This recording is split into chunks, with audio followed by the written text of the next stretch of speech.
Hola, mi nombre es Ángela Gómez y aquí comienza Ellas Hoy. Estos son nuestros titulares de esta semana.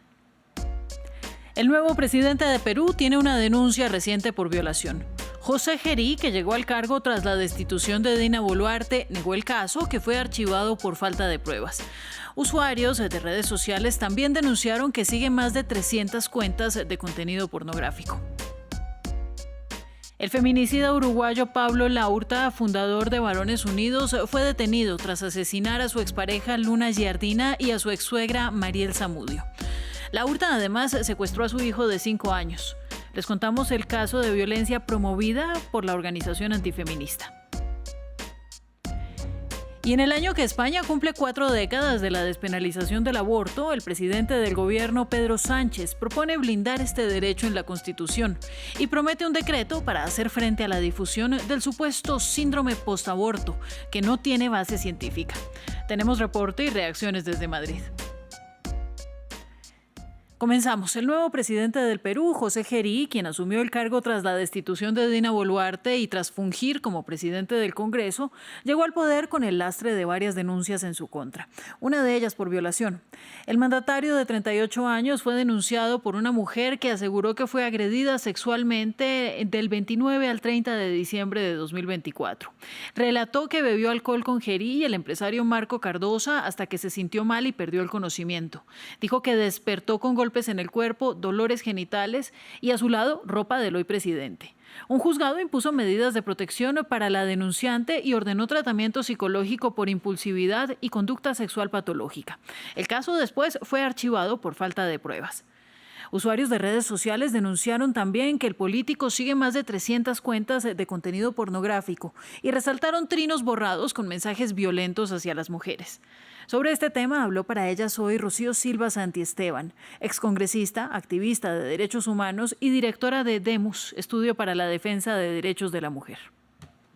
Lo que está representando él en estos momentos es cómo en el Perú y en América Latina se pasa por agua tibia que un funcionario del más alto nivel, que un presidente de la República tenga no solo una denuncia por violación sexual, archivada, pero archivada pues también en situación bastante extraña, sino que junto con eso sea una persona que ha demostrado a través de sus redes sociales ser un misógino. Fue detenido en Córdoba, Argentina, Pablo Laurta, el doble feminicida de su expareja Luna Giardina y su exsuegra Mariel Zamudio. Laurta también había secuestrado a su hijo de 5 años, pero fue arrestado antes de cruzar la frontera a Uruguay, su país natal. El feminicida tenía orden de alejamiento por golpear, violar, encerrar y controlar la alimentación de su expareja. Laurta también era fundador de la organización antifeminista Varones Unidos, desde donde justificaba feminicidios, promovía la tenencia compartida para los hombres violentos y criticaba a la justicia por supuestamente favorecer a las mujeres en detrimento de los derechos de los hombres. Vamos a ir a un cambio de tema porque se cumplen 4 décadas de la despenalización del aborto en España. Y el presidente del gobierno, Pedro Sánchez, propuso incluirlo en la Constitución para blindar este derecho. Añadió que se aprobaría un decreto para evitar que las mujeres recibiesen información no científicamente comprobada, en respuesta al Ayuntamiento de Madrid, que obligó a sanitarios a informar de un supuesto síndrome posaborto. Nos cuenta nuestra corresponsal en Madrid, Marina Colorado. Un derecho reconocido y afianzado en España desde hace 4 décadas ha vuelto al debate nacional por las acciones de la política local y regional de Madrid, gobernada por el conservador Partido Popular, que aprobó una propuesta de la ultraderecha para que las mujeres que vayan a abortar tengan que recibir información de un supuesto síndrome posaborto que provoca, según ellos, alcoholismo, depresión, entre otros efectos, sin ninguna base científica que lo demuestre. La polémica decisión del Ayuntamiento de Madrid, que según la izquierda supone un grave retroceso y que ha obligado a la Dirección Nacional del Partido Popular a asegurar que garantizará este derecho pese a lo que digan sus colegas desde Madrid, ha hecho que se remuevan las aguas de un tema que cuenta con un amplio consenso popular.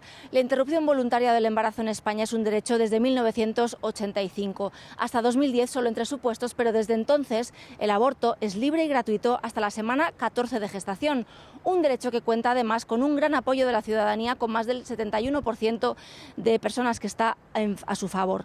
Sin embargo, pese a que es libre y gratuito, la mayoría de estos, un 78% de los abortos, se deriva a clínicas y hospitales privados, aunque financiados por el sistema público de salud. Una situación que en Madrid llega al extremo porque solo el 1% de los abortos se hace a través de la sanidad pública. Aprovechando este marco sociopolítico y un contexto en el que, según el Gobierno, hay una ofensiva global contra los derechos sexuales y reproductivos, el presidente del Gobierno español propone incluir el aborto en la Constitución para blindar este derecho de las mujeres. Francia, pionera, lo hizo en 2024 con amplio apoyo en todo el arco parlamentario. Curiosamente, el Partido Socialista de Pedro Sánchez rechazó dar este paso el año pasado cuando, a raíz del caso francés, sus socios de coalición, los progresistas de Sumar, lo propusieron. De todos modos, la inclusión del aborto en la Constitución española tendría pocas opciones de prosperar, ya que necesitaría el apoyo de las 3/5 partes del Congreso y del Senado, algo que, tal y como está el cuadro parlamentario, ahora mismo resultaría casi imposible. Mientras las opciones de incluir la interrupción voluntaria del embarazo en la Constitución son escasas, veamos lo que dice la ciudadanía.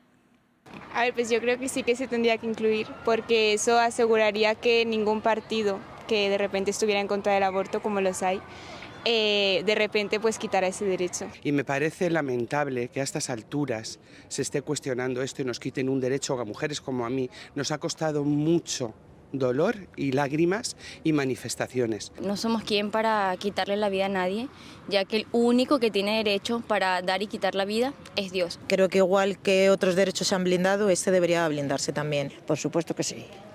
¿Por qué? ¿Por qué? Porque hemos estado muy apartadas. Las mujeres no hemos pintado para nada.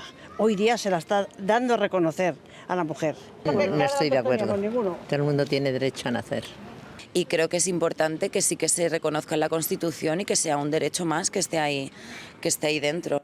En redes sociales abundan publicaciones que dicen que la píldora anticonceptiva fue catalogada recientemente por la OMS como carcinógeno de clase 1. Vamos a revisar esta afirmación, pues aunque sí se consideran cancerígenos algunos tipos de píldoras, esta clasificación se viene realizando desde el 2005 y los riesgos varían. Las dudas las resolvemos con Laura Gil, ginecóloga y directora del Grupo Médico por el Derecho a Decidir en Colombia, chair del Comité de Aborto Seguro de la Federación Internacional de Ginecología y Obstetricia y miembro de la Federación Colombiana de Sociedades de Obstetricia y Ginecología. Gracias a ti, Laura. Gracias, muchas gracias por tenerme acá. Es un placer.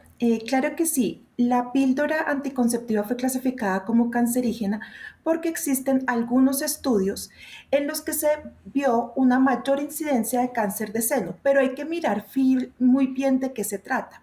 Se trata de mujeres que la han tomado desde muy jóvenes y que se presentan con cáncer de seno antes de los 35 años. Es ese pequeño grupo poblacional. Ahora bien, ¿qué porcentaje del cáncer de seno se diagnostica antes de los 35 años? Menos del 2% de los cánceres. ¿Qué pasa con las mujeres que les han diagnosticado cáncer de seno por encima de los 35 años, que es lo más frecuente? No se encuentra absolutamente ninguna relación con la píldora anticonceptiva. ¿Qué quiere decir esto? No quiere decir que la píldora anticonceptiva le dé cáncer a las mujeres que son menores de 35, es decir, que es un factor asociado, pero que no necesariamente es la causa. Recordemos que todos los tejidos del sistema reproductivo femenino tienen receptores para las hormonas que tienen las pastillas anticonceptivas, que son básicamente las mismas que producen nuestros ovarios, incluidos los tumores, como el tumor de cáncer de seno, podría tener receptores. Entonces, es muy difícil a través de esos estudios saber si las pastillas, en estos pocos casos, fueron la causa o simplemente fueron un factor ayudante a un tumor que ya venía presentándose desde antes de tomar las píldoras. Un estudio de la Unidad de Cáncer de Oxford descubrió que cualquier anticonceptivo hormonal podría aumentar el riesgo de cáncer de mama, que tú lo mencionabas al inicio, y la mini píldora, de hecho, se asocia un 30% más. Por contra, también hay datos que sugieren que la píldora podría reducir el riesgo de otros tipos de cáncer, como el endometrio, el colorectal, el de intestino. Entonces, ¿cuál sería aquí la mejor alternativa para sopesar? Es interesante esto porque los progestágenos, que son también un tipo de hormona que producimos nosotras mismas en nuestros ovarios y que están en algunas de las pastillas anticonceptivas, se asociaron hace muchos años con el cáncer de seno en la terapia posmenopáusica, es decir, cuando la menopausia trae síntomas que son molestos y se tratan con hormonas. Primero, ese tipo de hormonas ya no los utilizamos otros progestágenos más nuevos.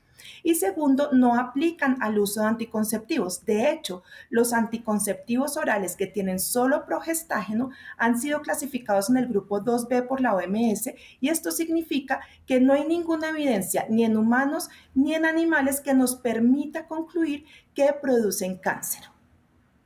Bien, podemos entonces decir que es seguro seguir utilizando la píldora anticonceptiva, y más allá de eso, ¿cuál es tu opinión, por ejemplo, de la planificación natural para las mujeres que no quieran introducir, digamos, este tipo de intervenciones en sus cuerpos?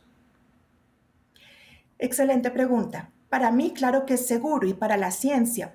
Es seguro primero porque no se ha demostrado que esté asociado a desenlaces adversos en salud como el cáncer, es decir, que los produzcan directamente. Segundo, porque tienen beneficios, disminuyen otros cánceres como el cáncer de colon, el cáncer de endometrio, el cáncer de ovario. Y tercero, y lo más importante de todo, el desarrollo y el uso de anticonceptivos ha ido de la mano con el avance social y cultural del reconocimiento de la ciudadanía plena de las mujeres. ¿Por qué? Porque les permite tener un control sobre la natalidad y sobre su función reproductiva. Entonces, yo siempre hablo con mis pacientes y les digo que hay una balanza. Hay una balanza en la que uno hace negociaciones entre la anticoncepción y cosas que puede llegar a sentir o posibles riesgos. Por ejemplo, todos los anticonceptivos tienen un pequeño riesgo de producir trombosis. Entonces, si me preguntaras si es seguro en cuanto a la trombosis, yo te tendría que decir, existe un pequeño riesgo, pero siempre hay que sopesarlo con qué, no con usar o no usar anticonceptivos, sino con poder planificar tu vida reproductiva, tu familia, tener una sexualidad placentera y tranquila. Entonces, siempre el balance lo debemos hacer frente a cuándo, cómo y cada cuánto quiero tener mis hijos, o si quiero tener embarazos no deseados cuando no los estaba buscando. Ahora bien, la anticoncepción natural, que hoy en día se habla tanto de ella, por supuesto que es una opción, pero siempre tiene que estar escogida con toda la información posible. Esto es lo que le llamamos un consentimiento realmente informado. Y la anticoncepción o las prácticas naturales no son las más efectivas, es decir, tienen una tasa de falla amplia que las mujeres que los escogen deberían conocerla, y si quieren usarlos corriendo el riesgo de falla, pues están en toda su libertad, pero siempre teniendo toda la información disponible. Pues Laura, muchas gracias. Este es un tema que da para más, pero nos invita también a investigar e informarnos mucho más sobre anticoncepción y sobre planificación. Que tengas un buen día. Gracias. Muy bien, para volver a ver este y otros episodios de Ella Soy, ustedes pueden visitar la sección de programas de France24.com. Y nos vemos en una próxima oportunidad.